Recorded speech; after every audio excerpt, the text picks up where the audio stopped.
And this is Rick Hall behind the camera for the Letcher County Government Channel. And folks, you're looking at the voice of the Sunshine Radio Network. Please introduce yourself. Hello, my name's Thomas Abdoo, and I have a morning show on the Sunshine Radio Network and on the Government Channel 98, and comes on between 6 and 9 o'clock in the morning, and we play music. And we play music ranging from the 50s to the 90s. I don't even know if you'd call it, we're listed as an oldie station, but the music's such a wide range, I don't even know if it has a real genre. Well, Thomas, go ahead and take us back to your earlier years. Let the folks know where you're from and kind of give us just an overview of up to now. Okay. Well, I was born and raised in Neon, Kentucky. My mother was Jenny Abdoo and my father was Frank Abdoo. There was 3 boys. I was being the youngest of the boys, and 1 sister. My sister was Martha Marie. And my oldest brother was Frank Abdoo. He's passed on. Both Martha and Frank has passed on. I have another brother, which is older than me. His name's Lloyd. And of course, I'm the youngest. My given name was Thomas Abdoo, and people around here, I guess, know me as Tommy. I started out basically just loving radio. I really, really liked it. So my cousin, Hoover Dahlhair, and Charles Whitaker owned the radio station back in the early 60s or late 60s and the early 70s. So I was interested there. I was in the radio station all the time, and my mother had a little store in Neon. And I'd hang out all the time, and Dee Dahlhair's wife, Patsy Dahlhair, worked at the radio station at the time as a secretary when I was a little boy. So she'd let me hang out and everything, and as long as I didn't get thrown out of the radio station for being in the way, then I could go up there and hang out. So I was there during the start of it, and finally it got to the point where I think I was in the 8th grade. I got to do a morning show, and my routine was, I did this all through high school until I graduated. I would get up at around 5 o'clock and I'd get ready for school, and I'd be at the radio station, which I could walk from my house to the radio station. I'd broadcast from 6 until 7, had country music, and from 7 to 8 we had rock and roll music. And at 8 o'clock I'd get off and I would go to school. Had to be there by 8:30. Get out of school at 3:30, and then from 3:30 to 4 I'd walk from the school and get to the radio station, and I broadcast from 4 till whenever the radio station signed off, 4 to 6 or 4 to 5:30, whenever it was a daytime radio station, and that was WNKY. And back then it was like really a real popular radio station. AM was the big deal back then. But I did that, and then after I graduated, I went to electronics school and got my first class radio telephone license. Thought that radio was what I was going to do for the rest of my life. Well, I was a country boy, and back at the time, I didn't like cities, and of course to me Lexington was a huge city. So after I graduated from electronics school in Atlanta, I got a job at one of the radio stations in Lexington. And like I said, Lexington was a huge city to me. My father went down and got me an apartment. Mother got me all ready, and I was ready to go. I was going to be the chief engineer at this AM radio station, big time radio station. It had 3 big old towers and everything. And you remember the call letters? I do not remember at the time. It was this. I think it was the number 2 station. I think at the time there was 2 huge radio stations in Lexington, and it was I think it was number 2. But I was used to a little old transmitter, 1,000-watt transmitter in Neon. I walked in, I looked at this, and I had the job. I already had an apartment, had everything lined up. My daddy had spent money on getting the deposits and all that stuff. I walked in, and I saw this huge transmitter. I mean, it was huge. It was about 4 times bigger. It was a 10,000-watt radio station. I do remember that. Mm-hmm. It had these big old gigantic tubes. It was almost as big as a hotel refrigerator, okay? And I was just like, this is pretty scary, okay? So anyway, I was from the mountains, and I was scared of the big city, and so I worked there for about 4 hours and left. Oh, goodness. So I left. And I told the general manager, and I said, I can't do this. I just can't do this.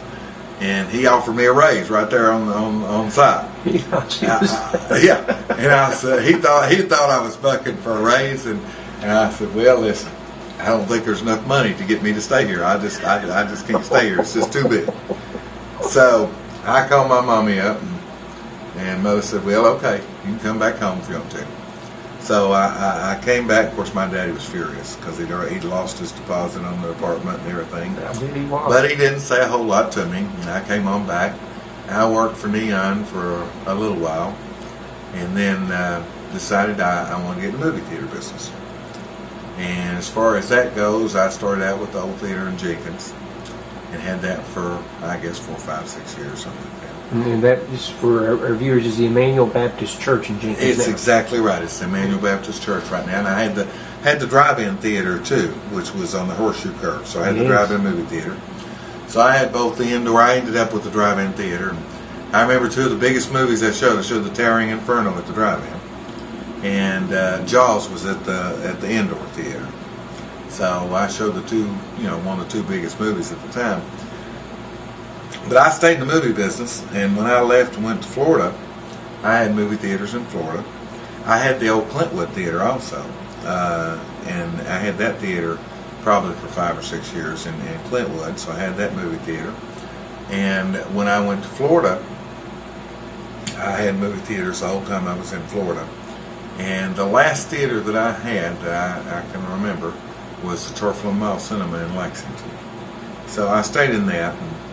So anyway, when I got back out of that and got back into more computer work, which I was, that was my forte too. I've been in computers since the old Radio Shack computers, which was, I guess that happened probably in the early 80s. Mm-hmm. And so I did all this stuff along with the movie theater business, but I just wanted to do a hobby and get back into radio and do an internet radio station. I started out with this oldie station, and I didn't expect if I had 10 listeners a day I was going to be happy, and that's all I wanted to do. I just wanted to play. And so my brother Lloyd invested a little bit in it, which actually quite a bit. So yeah, we started out wanting to spend a couple of $1,000s, and it was several $1,000s by the time that we finished getting the studio ready and all of that good stuff. But it was still a hobby. I had no intention of selling any advertisements or doing any of that stuff. And then we went from getting probably 50 listeners a day. The oldie station gets around 8,000 listeners a day nationwide. 8,000? Yes, sir. Wow. Yeah, it gets around 8,000. It's one of 125 radio stations that are golden oldies that's listed on iTunes. We have an iPhone app for if you've got an iPhone to listen to Sunshine Radio. And then, of course, in this government channel, Channel 98 came about. Of course, I was all for that. That gave me a chance to talk to the people in Eastern Kentucky that I hadn't got to talk to. So I do a morning show and tell the weather and just talk to you on the phone. We just have a good old time. And I understand that you may have a first in internet radio in regards to your morning news. Oh, yeah. We're a Fox News affiliate now. So that was a big honor. I was pretty proud of that. And Fox decided that they were going to try an internet radio station, and we got selected. And so now on the hour we have Fox News. It's a 5-minute newscast. And we have had room for two, you can't call it sponsorships. Basically, it's underwriting. And my brother's, two of his hotels is underwritten half of it, which is the Best Western in Wise, Virginia, and the Holiday Inn in Pikeville. So it's expensive to put that kind of network news on, and we're not trying to make any money. It's to me, like I said, it's still a hobby. And if you go on the website, which is cool, Rick, you can go on sunshineradionetwork.com, and you can also listen to the oldie station on the internet. But my brother's a big Christmas fan. He loves Christmas music. So we've got on there an oldies channel, a country channel, and a rock channel for the younger people. And we have a 24-hour a day, 7-day a week, 365-day a year Christmas channel. So, well, now wait a minute. You've got one station that plays nothing but country music. Christmas music all year round. All year round, 24 hours a day, 7 days a week. Oh my goodness! And it's actually, you would think, it gets several thousand listeners during, Christmas time, Thanksgiving stuff, and you'd think during the year that nobody'd listen to that. Right. But it gets around 100 listeners a day, so it's nationwide, But it's unusual. It's very unusual, and there's only a handful of them that do that, 365 days a year. But we happen to be one of them, so it's actually pretty cool. But well, I'd like you to share with us a true story. When I first heard this, I really didn't believe it. But you have a true story. I believe that Archie Banks might have been in on this with you. Talk about your first radio station. Well, yeah, years ago, me and Archie, we were best buddies growing up. Me and Archie and John Allen Richardson. We were all really good friends, and I had a mantle. There was a mantle in my room, old fireplace mantle, and I guess we were about probably 9 years old, 10 years old, something like that, maybe 11. It's somewhere in that neighborhood. Mm-hmm. Okay, not very old. And I built this transmitter, a little AM transmitter, and we had this transmitter, and it got out too far. It got out further, and it was old tube type transmitter, okay? And as soon as the neon radio station signed off, we signed this thing on, play our own music. And had a record player that my sister Martha had, and my mother gave me my sister's record player, okay? So she wasn't real happy about that. Well, let me just say it bluntly. Was this a pirate radio station? Oh, absolutely. Yeah, absolutely. And it came out it got out too far, and of course the FCC caught us. And they came to the door and talked to my daddy and says, we've tracked a radio station here at your house. And wanted to know who's doing it. He said, well, it's my son. You're welcome to come on up. They went up there and saw we were 8 or 9 years old, so they just laughed and walked out the door and told us not to turn it on no more. And of course, we were scared and didn't do that. So we turned it off, and that was the end of that. But we had fun while we were doing it. Yeah, me and Archie's been through a lot of stuff together. We've done a lot of things, running around and getting in trouble, but not too much trouble, Well, tell our viewers what your real job today is. Well, what my real job is I have a company that does internet tech support for hotels. Like I say, if you go in a hotel and there's a little card in there that says if you have trouble getting on the internet, call this 800 number. Well, I have between 60 and 75 hotels that my company does the internet tech support for. So when you go into the hotel and you dial that 800 number, you're getting my little company that does tech support. Like I said, there's between 60 and 75 hotels or something like that I have. And I do that, and that's the job that I make money at so I can afford to have the radio station. Well, a lot of people have asked me, how in the world do you have such great music on the Sunshine Radio Network? And then we were discussing it earlier. Share that with our viewers. Well, like I said, this started out to be a hobby. And to me, it's still a hobby, but it's a serious hobby now because it's got too many people listening to it, which I am very thankful for, okay? Mm-hmm. I appreciate every person that listens. I appreciate it. I treat them like they're the only person listening on the radio, Mm-hmm. That's just the way I feel about it. And when I thought about doing this, I thought about, how can I do this? People will think, well, maybe he took this person's format. Maybe he took that person's format. I didn't take anybody's format. What I did is I spent about 2 months and I picked out each individual song.